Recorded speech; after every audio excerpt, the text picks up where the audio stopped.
kulanti wacan wanaagsan daawadayaal idil ahaantiinba ku soo dhawaada waa mar kale iyo barnaamijkii naafakaab iyo qoyskii 19aad marka la isku darana 19aad gobolka Burco iyo Hargeysa iyo xaafadii ina mooga ayaan wali dhex mushaaxaynaa qoyskani waa gabar haysata wiil yar oo naafa ah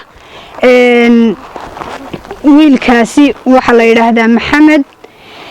waana hooyadiiba haysata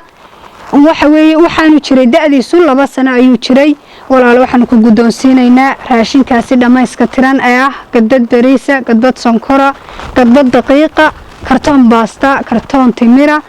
daasad sharaab iyo daasad caana iyo waliba shan ley saliida naga gudoon ما شاء الله deeq wanaagsan walaal aad iyo aad baad mahadsantahay walaal aad iyo aad baad mahadsantahay waxa naga xasuusinaa in barnaamijka naafakaab ay aan fulinayna anagoo ah ururka hablaha araga naafada ka ah ee Tafbalayn Garalis